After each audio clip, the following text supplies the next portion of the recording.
मोक्ष मार्गस्य नेतारं वेत्तारं कर्म भूभ्रताम् ज्ञातारं विश्वतत्त्वानं वन्दे तद्गुणलब्धये। तत्वार सूत्र, और तत्वार सूत्र में अपनी चर्चा चौथे अध्याय पर चल रही है ना। और चौथे अध्याय में 10 प्रकार के जो भवनवासी देव हैं, उन भवनवासी देवों की क्या व्यवस्था होती है, इस विषय पर थोड़ी हमने चर्चा शुरू की थी। ठीक है, बराबर। हाँ, ये जब वैदेही क्लास पढ़ती है ना, तो बार बार कहती है कि सबको अपने अपने नाम लिखने चाहिए। अब ये सैमसंग गैलेक्सी कौन है? आखी गैलेक्सी नानी बारी में देखाय એટલે ખબર પડેगी कौन कौन ज्वाइन છે। अब चेहरा नहीं दिखा रहे तो कोई बात नहीं, नाम तो दिखाओ। मुझे कई बार भ्रम हो जाए, हो सकता है नरेंद्र मोदी नाम छिपा के मेरी क्लास में पढ़ने आ रहा हो।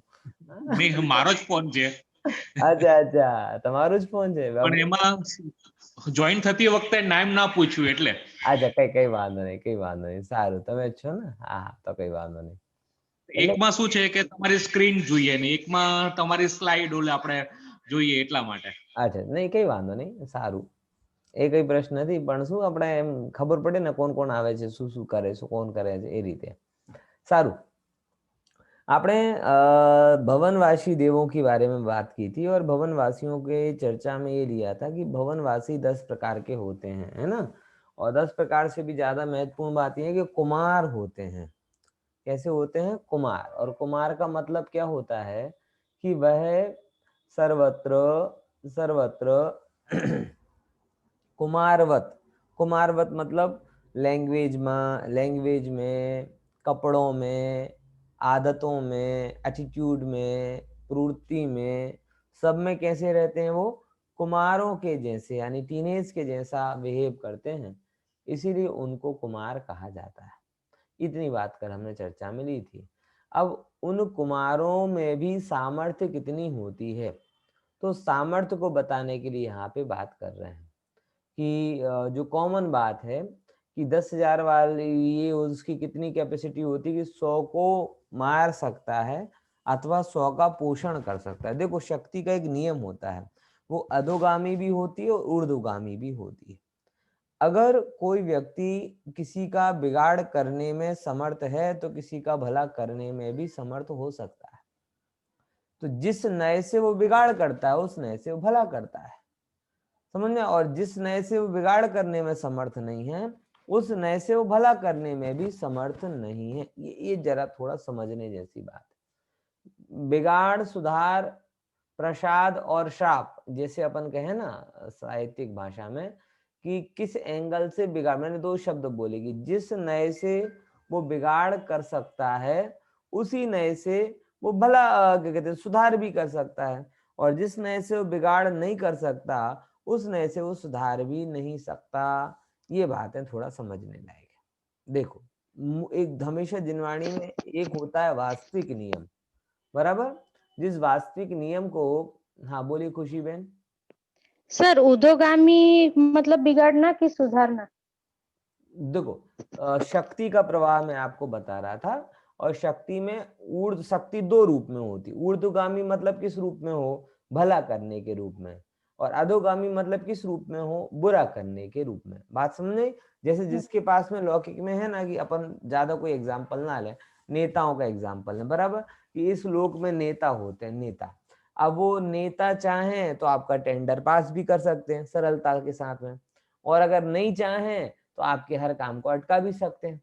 तो जब भी शक्ति या सत्ता या सामर्थ्य प्रकट होता है तो दोनों डायरेक्शन में होता है, अच्छे में भी और बुरे में भी। ये एक कॉमन नियम होता है। आपके पास में पैसा है, आप क्या करोगे? पैसे से किसी का बिगाड़ भी कर सकते हो, पैसे से किसी की मदद भी कर सकते हो। पॉइंट समझ में आया कि नहीं आया? तो यहाँ पे मैं आपको नयों की अपेक्षा समझाना चाहता था।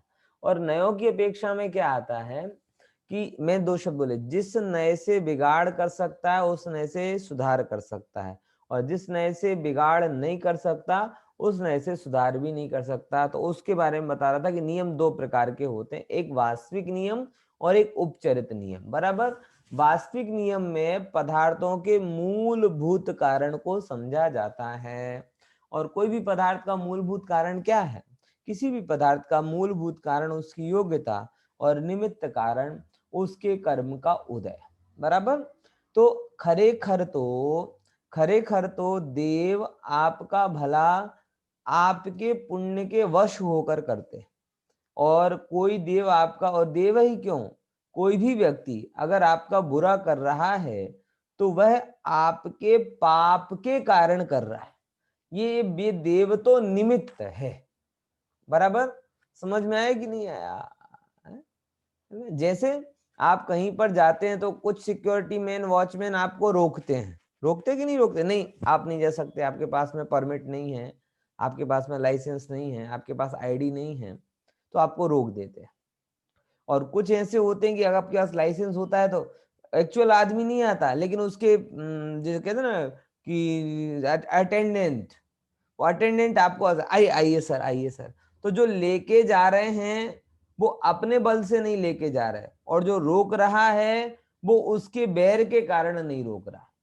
अगर कोई वॉचमैन या सिक्योरिटी वाला आपको रोक रहा है तो इसका मूल कारण उसको ऑथराइज किया है कि आप इनको आने देना और इनको नहीं आने देना। ऐसे ही, और जो अटेंड करने के लिए आप आ रहा है उसका भी कोई पर्सनल इंटरेस्ट नहीं है, उसको ऑथराइज किया है कि इस गेस्ट को आपको अटेंड करना है। तो जो एक रोकने वाला अटेंडेंट है और एक लेने वाला, ले जाने वाला, वेलकम करने वाला अटेंडेंट है, दोनों ही आपको प्रत्यक्ष मित्र और शत्रु की भांति लगते हों, लेकिन वास्तव में उनमें उनका कोई बस है क्या? वो तो अपने से ऊपर के अधिकारी के अधीन है। समझ में आया? ऐसे ही देव अच्छे या बुरे करने में भी अपने से ऊपर का अधिकारी, यानी वस्तु व्यवस्था का नियम, ऊपर का अधिकारी मतलब भगवान नहीं, सर्वोच्च अपने यहां पर भगवान भी नहीं है, सर्वोच्च अपने यहां पर वस्तु व्यवस्था है। ये जैन धर्म की बहुत गजब बात है। मैं क्या बोल रहा हूं आप बहुत गंभीरता से सुनिएगा। अन्य दर्शनों में भगवान को सर्वोच्च स्थान दिया जाता है और ये माना जाता है कि जो कुछ भी मेंटेन कर रहा है सब भगवान कर रहा है, और उनके लिए नियम भी बदल जाते हैं। होता है ऐसा। आप हिंदू परंपरा पढ़ेंगे तो आपको पता चल जाएगी कि जो एक के लिए अनुचित माना गया है वो उनके लिए उचित माना गया। बराबर समझ में आया कि नहीं आया? कृष्ण जी का जीवन इसका एग्जाम्पल है कि वो चोरी करें तो चलेगा, वो अन्य कोई काम करे तो चलेगा, क्योंकि वो पूर्ण पुरुष है, और हम नहीं करें। मतलब उनने क्या कि भगवान को वस्तु व्यवस्था से ऊपर माना, जबकि जैन धर्म कहता है नहीं, भगवान भी वस्तु व्यवस्था के तहत बनते हैं। बराबर ख्याल में आया? इसीलिए जैन धर्म में सर्वोच्च बॉस किसी को माना गया है, तो किसको माना गया है? वस्तु व्यवस्था। तो वो देव भी अपने बॉस यानी कि वस्तु व्यवस्था के अधीन होकर काम करते हैं, और वस्तु व्यवस्था का नियम किसके माध्यम से ऑपरेट हो रहा है उसके लिए कहा गया है अपने अपने कर्म का उदय।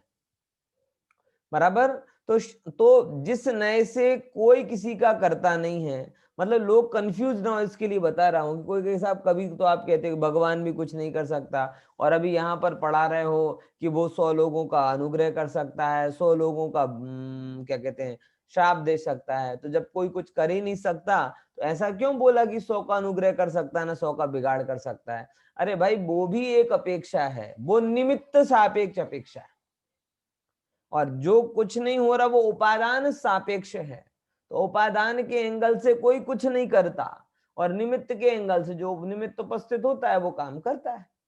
पॉइंट समझ आया? तो एक कथन है और एक सत्य है। यहाँ पर कौन सी अपेक्षा यूज की गई है? यहाँ पर निमित्त की अपेक्षा से ये बात कही जा रही है। क्लियर? अब देखो आगे भी ऐसी सब बातें आएंगी, इसलिए कह रहे हैं कि एक पल्ले की आयु वाला देव 6 खंडों को उखाड़ देगा, एक उखाड़ के रख देगा सब चीजों को। तथा वहां रहने वाले त्रियंचों को मारने अथवा पोषने में समर्थ होता है। बात समझ में आई? एक पल्ले की आयु वाला देव 6 खंड, अब गजब है ना, एक पल्ले सागरों के हिसाब से तो कितने कम होते हैं, लेकिन उसकी सामर्थ्य इतनी ज्यादा होती है कि 6 खंड के सारे देवों को मारने उखाड़ने में समर्थ। अब गजब है, आपको मैं बात बताऊं कि 6 खंड एक पल्ले, अब चक्रवर्ती के पास इतनी सामर्थ्य वाला ये देव है, शक्ति इतनी है, लेकिन चक्रवर्ती के पुण्य का उदय प्रबल है, और चक्रवर्ती के पुण्य का उदय प्रबल है, इसीलिए उसकी एक एक निधि की रक्षा करने के लिए हजारों हजारों देवता होते हैं, और हजारों हजारों देवता की सामर्थ्य ऐसी होती है कि 6 खंड के सारे जीवों को नष्ट भ्रष्ट कर दे अथवा सारे जीवों को। तब बताओ इनकी सामर्थ्य कितनी ज्यादा कि 6 खंड को बिगाड़ सुधार कर दें। लेकिन हो कैसे जाते हैं? बोले चक्रवर्ती के पुण्य के कारण चक्रवर्ती के दास हो जाते हैं, और चक्रवर्ती के, जिसे कहना कि मेन दासों में भी शामिल नहीं होते, चक्रवर्तियों की निधियों के दास हो जाते हैं। आप समझ रहे हो कि नहीं समझ रहे? कैसा लगता होगा? तकरीबन वैसे ही है जैसे कि आज के समय में आप देखो ना कि ये जो नेता होते हैं, और नेता के साथ साथ पैरेलल अपने यहाँ की ब्यूरोक्रेसी होती है। आपको सब पता होगा कि भाई ब्यूरोक्रेटी, ये सारे नेताओं में तो इतनी अकल होती नहीं है कि लालू प्रसाद यादव ने अगर रेल का कहते हैं कि डिपार्टमेंट संभाला था, अथवा इतने सारे एक से एक गवार टाइप नेता होते हैं, उनको इतने बड़े बड़े डिपार्टमेंट दे देते हैं, तो इनकी तो कोई कैपेसिटी नहीं होती, इनकी तो कोई कैपेसिटी नहीं होती, तो फिर ये कैसे कर लेते हैं? बोले इनका सपोर्ट करने के लिए कौन होते हैं? ब्यूरोक्रेट्स होते हैं, वो कैपेबल होते हैं। आप समझ रहे हो? ब्यूरोक्रेट में कैपेसिटी कितनी है कि वो एक्चुअली पूरे डिपार्टमेंट को हैंडल कर सके, सेक्रेटरीट सचिव वगैरह होते हैं। लेकिन पुण्य किनका प्रबल होता है? नेताओं का। तो नेताओं का पुण्य प्रबल होने के कारण उन ब्यूरोक्रेट्स को भी जी सर जी सर जी सर, जो आईएएस के एग्जाम में टॉप रैंकर हैं और वर्षों का जिन्हें सामाजिक सेवाओं का अनुभव है, वो एक 10वीं फेल आदमी के आगे sir sir sir sir sir sir कहता रहता है। इसका मतलब ये नहीं है कि वो कम कैपेबल है, कैपेबल होने पर भी पुण्य के आगे लाचार है। ऐसे ही यहां पर मैं कहना चाहता हूं कि ये जितने भी देव चक्रवर्ती की सेवा करते हैं, निधियों की सेवा करते हैं, हजारों हजारों देव सेवा करते हैं एक एक निधि की, ये कम कैपेसिटी वाले हैं, दास हैं, ऐसा नहीं है, कैपेसिटी बहुत है। एक पल्ले की आयु वाला देव 6 खंड को उखाड़ने व उसमें पोषित करने में समर्थ है, दोनों रूपों में। लेकिन वो क्या बन गया? चक्रवर्ती का सेवक बन गया, यानी पुण्य के अधीन चलता है। ये बात मैं आपको बताना चाह रहा हूं। बात समझ में आई कि नहीं आई? किसके अधीन चल रही है पूरी व्यवस्था? ये पूरी व्यवस्था पुण्य के अधीन चल रही है। बोले पंडित जी बहुत अच्छा बताया, अब हम क्या करेंगे? पुण्य बढ़ाएंगे, और पुण्य बढ़ाने के लिए क्या करेंगे? मालाएं फेरेंगे, पूजा करेंगे, सामायिक करेंगे, व्रत उपवास करेंगे, है ना, और पुण्य को खर्चेंगे कम, कमाएंगे ज्यादा और खर्चेंगे कम। और कम खर्चने के लिए क्या करेंगे कि गद्दे पर नहीं सोएंगे, नीचे चटाई पे सो जाएंगे।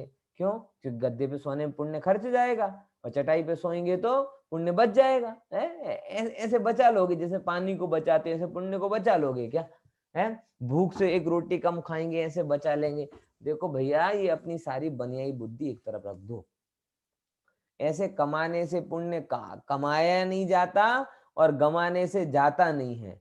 पुण्य तो आपके क्योंकि पुण्य भी एक वस्तु व्यवस्था का हिस्सा है, और पुण्य भी कहता है कि देखो हमने हमारे लिए भी अपने लिए कोई ऐसा नहीं रखा कि मैंने प्रिविलेज रखा हो, हमारे लिए भी यही व्यवस्था है। जो प्रशस्त काम करता है उसके पास हमें झक मार के जाना पड़ता है, और अप्रशस्त काम करे वो भले ही हमारे लिए कितना प्रिय हो, तो भी हम उससे पाप रूप में ही जाते हैं, अन्य अन्य रूप में जाते ही नहीं है। तो तुम क्या बांधोगे और क्या खर्च, और तुम क्या रोकोगे?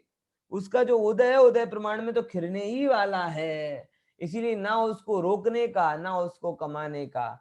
आता है तो आने दो, जाता है तो जाने दो, ज्ञायक भाव निभाने दो। और जो ज्ञायक भाव की आराधना करता है उसका पुण्य भी शातिशय हो जाता है, इसमें कोई भी डाउट नहीं है।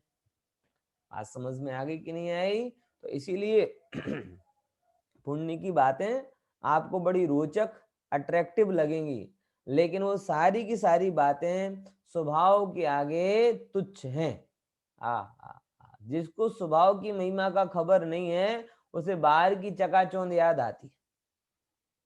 आज भी देखो ना, ये 31 है, 31 है, गवर्नमेंट ने बोल दिया साहब 9 बजे के बाद में कर्फ्यू है। बहुत सारे लोग ऐसे, ये कोरोना ने तो पूरी साल की ऐसी तैसी कर दी, जाते जाते भी चैन नहीं दे रहा। बताओ, न्यू ईयर सेलिब्रेशन भी नहीं करने दे रहा। 31 जुलाई को बताओ, हम 31 दिसंबर को हम घर में बैठे रहे, क्यों? क्या बुराई घर में बैठने में है?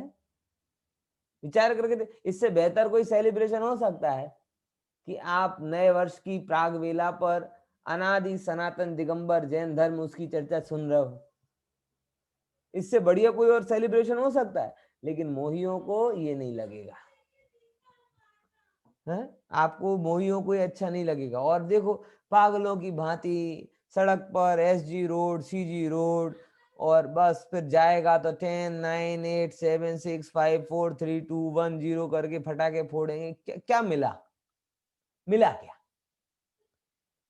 कल कैलेंडर बदला तो जीवन बदल जाएगा। सूरज पूरब से पश्चिम में उगेगा, तुम्हारा नौकरी में प्रमोशन हो जाएगा, उम्र 5-10 साल घट जाएगी, क्या होगा? क्या रोग चला जाएगा, चश्मा उतर जाएगा, भूख ज्यादा लगने लगेगी, पेट अच्छा साफ होगा, क्या चेंज होगा? ग्राउंड लेवल पर देखोगे तो सब वैसे ही का वैसा है। तुम भी वही हो, तो फिर काय का उत्सव है ये? भाई साहब, साल बदलने का, कैलेंडर बदलने का कोई उत्सव नहीं होता। समझे कि नहीं समझे? विभाव बदलकर स्वभाव में जाने का उत्सव होता है। ये तो भौगोलिक घटना है, आपको पता चले ना चले तो भी तुम तो होने ही वाला है सब चीजें, उसमें क्या बड़ी बात है। लेकिन अब वही बात है, इतना होने पर भी लोगों को ये पुण्य, ये ऐसा नाचने कूदने को मिले सो पुण्य लगता है, बराबर, और ऐसा ना मिले तो पाप का उदय लगता है। बताओ, कोरोना कुछ करने नहीं दे रहा, कोरोना को, अरे कोरोना ने तुम्हें पाप से बचा लिया, नहीं तो 9 से 12 में और 9 से 1 के बीच में ना जाने तुम कितने पाप करते।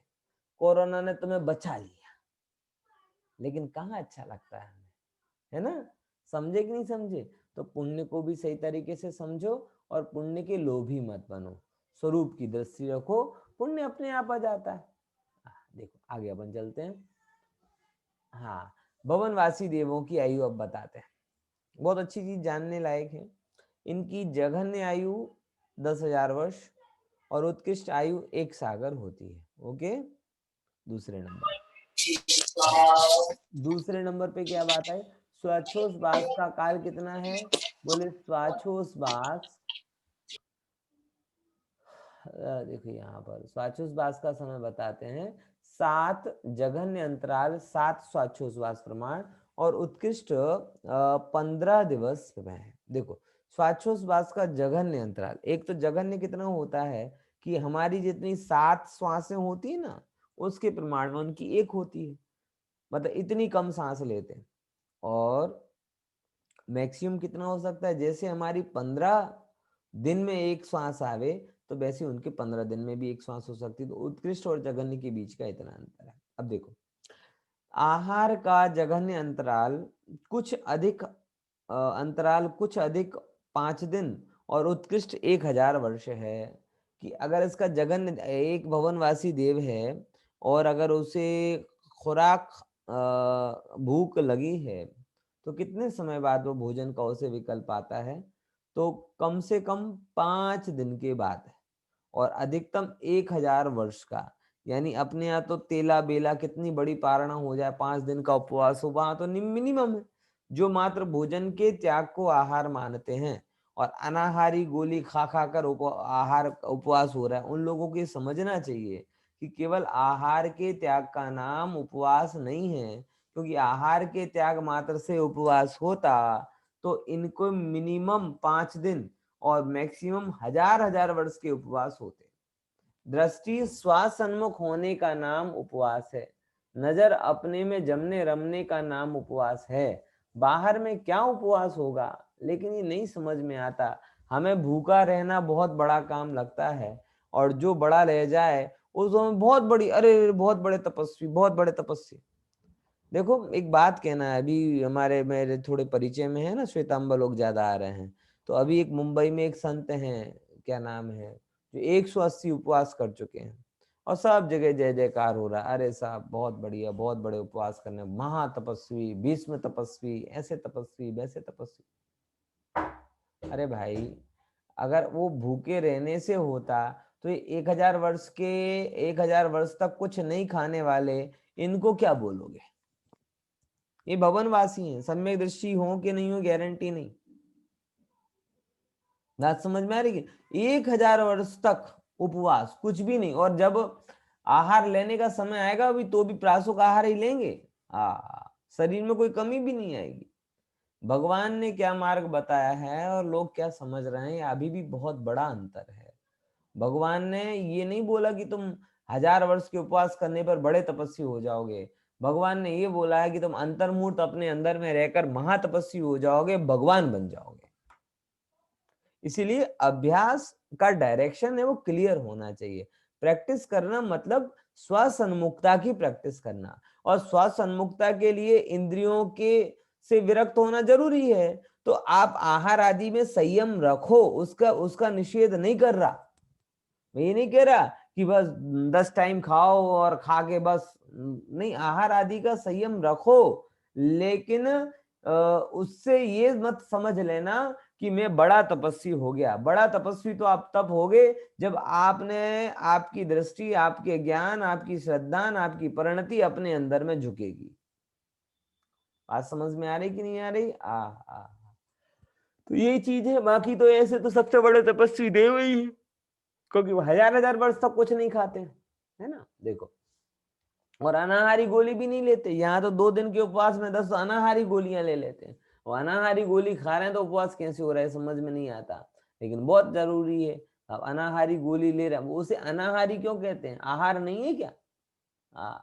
लेकिन अनाहारी के नाम पे बहुत चल रहा है। समझ में आया? तो ऐसी पद्धतियां ठीक नहीं है। गुरुदेव ने इन्हीं तमाम विसंगतियों के ऊपर चोट की है। देखिए आगे अपन चलते हैं। भवनवासियों के नाम क्या क्या है देखते हैं। सबसे पहले असुर कुमार। असुर कुमार का क्या काम है? असुर कुमार बड़े गजब होते हैं कि पहले 3 नरक तक जाकर नारकियों को उनके पूर्व भाव संबंधी स्मरण करा करा कर परस्पर लड़ाते हैं।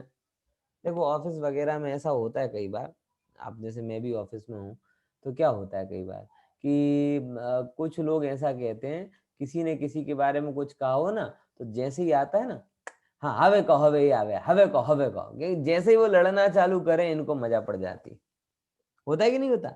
शू कहता था तब પછી जानबूझ के क्या करेंगे, उस बात को छेड़ेंगे। जिससे पहला व्यक्ति दूसरे के बारे में कुछ कहे तो दूसरा उसका जवाब दे, दूसरा उसका जवाब दे तो फिर ये पहला उसका करे, और ये बैठे बैठे नारायण नारायण कर नारायण नारायण होने नारायण એટલે दोनों बाजू तेल दे दिया। अब तुम लड़ो झगड़ो और हम बैठे बैठे देखते हैं, आनंद करते हैं। और ऐसा कई बार होता है कि जैसे मैं कभी ऑफिस पहुंचूं और झगड़ा हुआ ना, तो बता क्या कहते हैं, अरे पंडित जी 5 मिनट लेट पड़ गए। मैंने क्यों? बोले 5 मिनट पहले आते तो बिना टिकट की पिक्चर देखने का मौका मिलता। है समझ में आया कि नहीं आया? क्या क्या हो गया उनकी नजर में? और यही है सब, भोग विलास में सुख है, उसमें ही आनंद है। तो ये किस जाति के संस्कार हैं? बोले असुर कुमार जाति के संस्कार हैं। कौन सी जाति के? असुर कुमार जाति के देव ऐसा करते हैं कि तीसरे स्वर्ग तक जाकर एक दूसरे नारकियों को आपस में उनके पूर्वों की याद कराते हैं और परस्पर लड़ाते हैं। कसायों का आनंद लेना कितनी मूर्खता है। भवनवासियों का आप प्रैक्टिकली देखो तो घर तो बढ़िया ही होता होगा ना, बिला जैसा होता होगा। अपन जब अपने को इतनी सामर्थ्य शक्ति पैसा होने पर अच्छे से अच्छा मकान बनाते हैं, तो उन लोगों में भी बढ़िया की बढ़िया होता, अकृत्रिम होता उनका तो। लेकिन उन्हें वहां रहना अच्छा नहीं लगता। उनको कहाँ जाना अच्छा लगता है? नरक के भीषण दुर्ग, अच्छा तो है नहीं वो, दुर्गंधमयी वातावरण अच्छा हो सकता है क्या? इतनी खराब गंदी वाली बदबू वाली मिट्टी वहां की है, जमीन में कीड़े मकोड़े हैं, बराबर नारकी लड़ रहे हैं, मार काट में कितना भयंकर डरावना वातावरण है।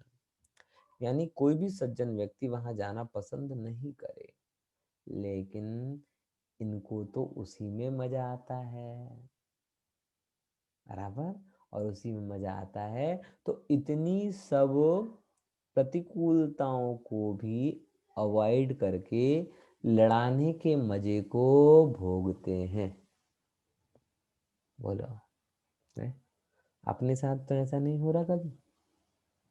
विचारना, 50 प्रकार की अच्छी बातें आप कर सकते हो अपने मित्रों से, अपने संबंधियों से, अपने प्रियजनों से, अपने आजू बाजू वाले लोगों से, लेकिन वो सब बातें गौण हो जाती हैं और एक कषाय की बात मुख्य हो जाती है।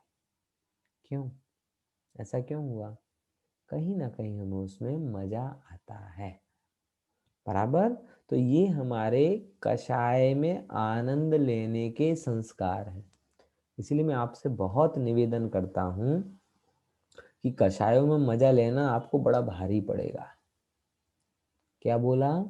कषायों का मजा लेना आपको बहुत भारी पड़ेगा। इसीलिए अभी भी समय है, कषायों का मजा छोड़कर आत्मा के आनंद का मजा लो। और आत्मा के आनंद का मजा भी नहीं ले पा रहे हो तो तत्व ज्ञान और तत्व विचार का मजा लो, बराबर। नहीं तो ये बाहर के मजे लेते लेते तुम्हारी आयु पूरी हो जाएगी, फिर ठन गोपाल बन के घूमते रहना है ना। संस्कार रहेंगे, पुण्य के उदय से देवगति भी मिल जाएगी, लेकिन संस्कार ये जाएंगे तो असुर कुमार जाति के देव बनकर भी नारकियों को आपस में लड़ाओगे। अब देखो, नाग कुमार जाति के देव क्या होते हैं? ये पर्वतों और चंदनादि वृक्षों पर और पाताल लोक में रहते हैं। आप देखो संसार में नाग कहाँ कहाँ पर रहते हैं? पहाड़, चंदन के पेड़ों पर रहते हैं। तो जिनको लड़ाने भिड़ाने में ज्यादा इंटरेस्ट नहीं है, जिनको थोड़ा स्विमिंग विमिंग में इंटरेस्ट है, ट्रैकिंग में इंटरेस्ट है, बराबर गार्डनिंग में इंटरेस्ट है समझे? सबका निवास स्थान उनकी रुचि प्रमाण हो रहा है ना। तो ये नाग कुमार के जाति पाताल लोक में रह रहे, मतलब स्विमिंग में इंटरेस्ट वाले होंगे। पहाड़ों पे रह रहे, मतलब ट्रैकिंग में इंटरेस्ट वाले होंगे। गार्डनिंग में इंटरेस्ट वाले होंगे, बगीचों में रह रहे, चंदन के पेड़ों पर रह रहे। तो जिनकी प्रकृति इनमें इंटरेस्ट वाली है, वो जीव नाग कुमार जाति के देव बन जाते हैं और वहां पर रहना पसंद करते हैं। तीसरे नंबर पर अग्नि कुमार। ये क्या करते हैं? ये सदैव जाज्वल्यमान होकर पाताल लोक में रहते हैं। ये क्या हुआ? जाज्वल्यमान होकर, मतलब जलते रहते हैं। और रहते कहाँ पर हैं? पाताल लोक में। एक काम इनका होता है पंच कल्याणकों में। हाँ बोलिए दिनेश भाई। ये नाग कुमार में असुर कुमार के देवों की मत्सरता बताई, वो क्या है? कहाँ पे बताए?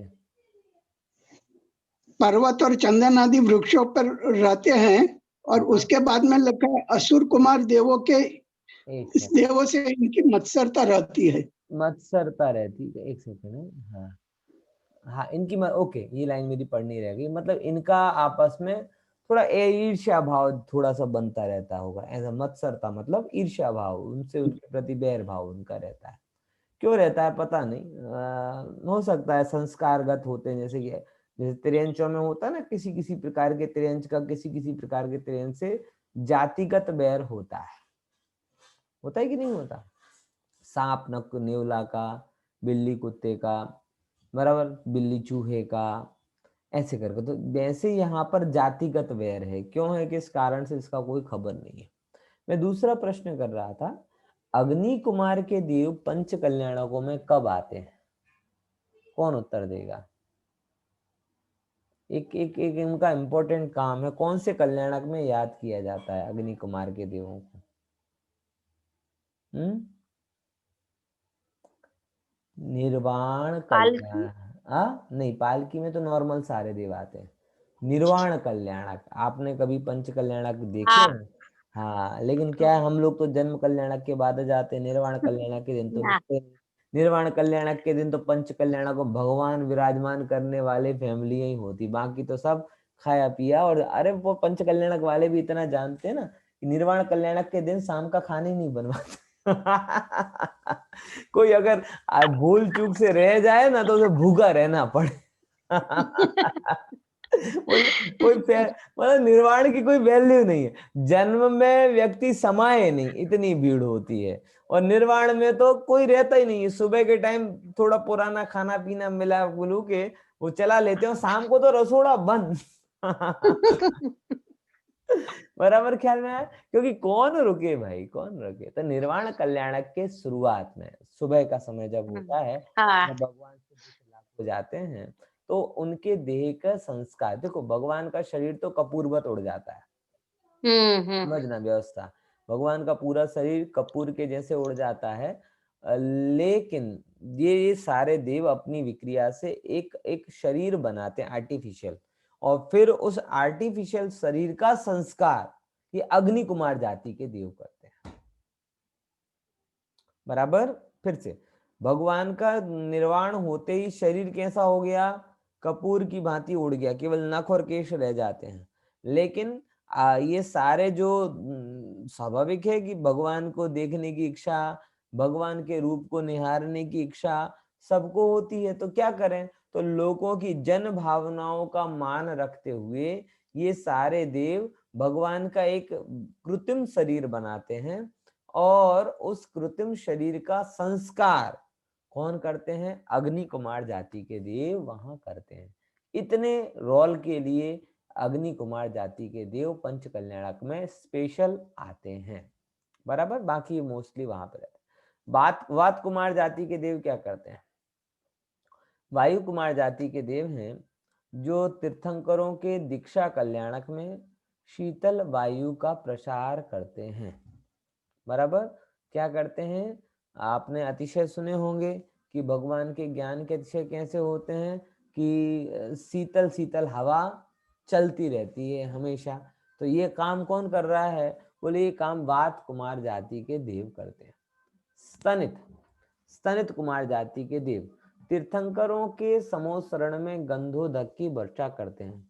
अब कोई यहाँ पे कहे कि अरे साहब तीर्थंकर को गंधोदक की वर्षा करते हैं तो गंधोदक पैर में आता होगा, तो गंधोदक तो माथे पे लगाने वाली चीज है, तो पैर में क्यों आता है। देखो यहाँ गंधोदक का मतलब भगवान का स्पर्शित अभिषेक वाला जल नहीं है।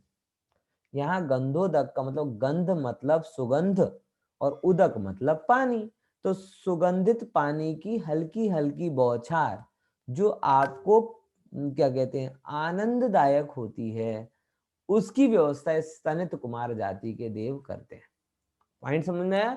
गंधोदक शब्द रूढ़ हो गया है किसके अर्थ में, भगवान के अभिषेक नवन के अर्थ में रूढ़ हो गया है, लेकिन इसका ये अर्थ ही होता हो ऐसा नहीं है। गंध उदक मतलब सुगंधित जल। बराबर ख्याल में आया कि नहीं है, इतना सा आप समझ लीजिएगा। चलिए और आगे देखते हैं। ये भवनवासी के असुर कुमार नाग कुमार इनकी सबकी थोड़ी थोड़ी अपन ने चर्चा की है ना। देखो नेक्स्ट उसमें क्या आता है। अब उसके बाद में ये 10 प्रकार में और भी इनके नाम हो सकते हैं, ये क्यों आगे के नहीं लाए विचार नहीं। असुर भवनवासी असुर नाग विद्युत सुपर्णाग्नि वातस्तनितोदधि द्वीप दिक कुमारा। आगे इनका शायद आगे स्लाइड का नंबर कुछ कम आगे पीछे, हाँ ये वाली स्लाइड नहीं, ये तो किन्नर का आ गया, एक स्लाइड गायब हो गई है। आपको मैंने जो स्लाइड पहुंचाई उसमें क्या पूरा वर्णन है कि इसमें यही गायब हुई है। मेरे हिसाब से जो बाकी के जो 5 है ना भेद, उनकी बताने वाली स्लाइड गायब हो गई है। जो मैंने आपको शेयर की है उसमें कुछ एक्स्ट्रा है, उसमें भी इतना ही है। हाँ यही है। अच्छा तो कोई बात नहीं, मैं आपको बता देता हूँ। देखिए भवनवासिनों मेरे पास एक बुक भी है, उसके आधार पर शायद अगर कुछ मदद मिल जाए आपको तो विस्तार से देख लेते हैं कि भवनवासियों के जो 10 भेद हैं उन 10 भेदों में देखिए यहाँ पर कौन कौन से हो गए। असुर कुमार हो गए, नाग कुमार हो गए, अग्नि कुमार हो गए, वात कुमार मतलब वायु हो गए, स्तनित उदधि कुमार, उदधि कुमार मतलब जो क्या कहते हैं, समुद्रों के पास, जिनको क्या है, इस टाइगर, इसे आज की भाषा में क्या कहते हैं, स्कूबा डाइविंग कुछ नाम आता है ना ये बहनों भाइयों को पता, क्या बोलते हैं उनको, जो थाई क्या अलग अलग जगह जाके वो करते हैं, स्कूबा, स्कूबा क्या होता है ना। तो ऐसे जिनको, हाँ, जिसको इस टाइप का इंटरेस्ट होता है वो उदधि कुमार कहलाते हैं। जिनको आइलैंड वगैरह में जाने का शौक होता है वो दीप कुमार होते हैं। दिक कुमार दिशाओं में जो जाके रहते हैं, वास्तु शास्त्र को जो बहुत ज्यादा मानते हैं ना, वो दिक कुमार जाति के बन जाएंगे, बराबर। विद्युत कुमार आकाश में जिनके कारण से ये सब क्या कहते हैं बिजलियां चमकती हैं और उनके चिन्ह उनके उस पर होते हैं, मुकुट पर, तो उन मुकुट के चिन्हों के कारण उन्हें विद्युत कुमार जाति, तड़ित का चिन्ह उनके मुकुट पर होता है। जैन धर्म ऐसा नहीं मानता वैदिक धर्मों की भांति कि कोई एक ऊपर का देवता है जो बिजली चमका रहा है, बराबर। वैदिकों में ऐसा माना गया है कि वरुण है वो बिजली का देवता है, बराबर। जैन धर्म ऐसा नहीं मानता, बिजली का चमकना एक कुदरती क्रिया है, इसमें कोई देवता का योगदान या साजिश नहीं है। लेकिन कैसे काम करती है तो उसका एक अलग विज्ञान है, वो अभिज्ञान से पूछोगी, ऋणायन और धनायन मिलते हैं तो कड़कती है, और कड़कती है तो बिजली चमकती है, ये पॉसिबल है। तो इनको क्यों नाम दिया विद्युत कुमार? विद्युत कुमार इनको इसलिए नाम दिया कि इनके मुकुट पर वो तड़ित का चिन्ह होता है, बराबर। वो बिजली के चमकने का चिन्ह उनके मुकुट पर होता है, इसीलिए इन्हें विद्युत कुमार जाति के देव कहा जाता है।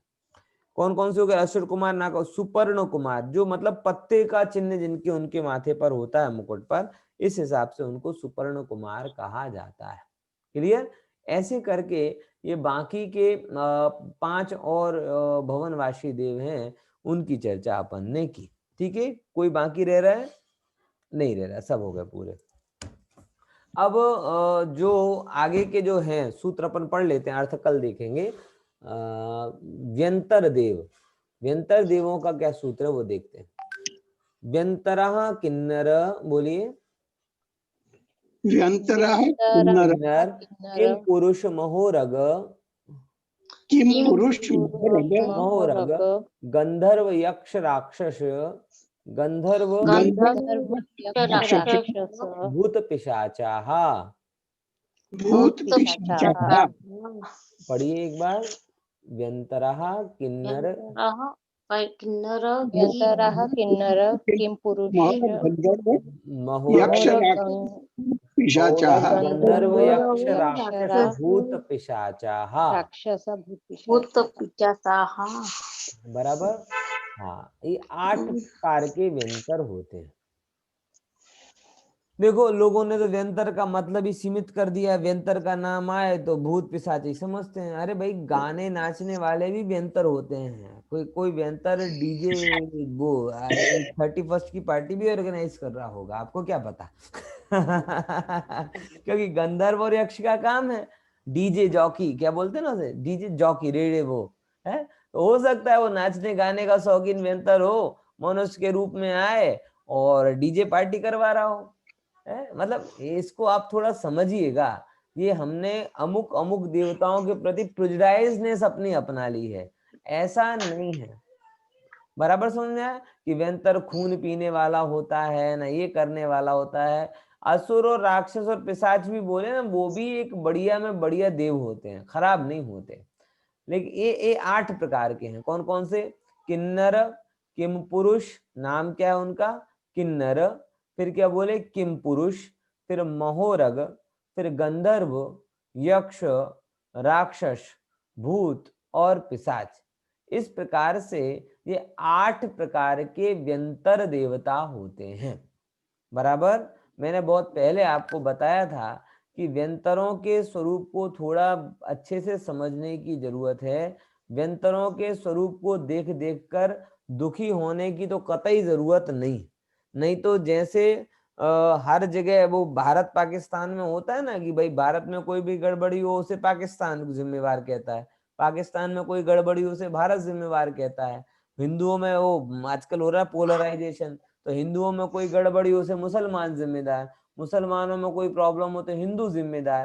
तो ये जो वन साइडेड व्यू हमारा व्यंतरों के प्रति बन गया है कि कुछ भी गड़बड़ हो तो व्यंतर करता है, व्यंतर करता है, व्यंतर। अरे व्यंतर इतना फ्री नहीं है कि वो आपके आके तकलीफ दे, और इतना वो भी नहीं है कि आपका भला करे, वो अपनी दुनिया में मस्त है। पॉइंट समझ में आया कि नहीं आया? ऐसे ही यहाँ पे कह रहा हूँ कि वस्तु व्यवस्था को आप समझिए और अपने अपने पुण्य और पाप पर भरोसा रखिए। बराबर, अपने पुण्य पाप का भरोसा होगा, सब काम वहां से हो रहा है।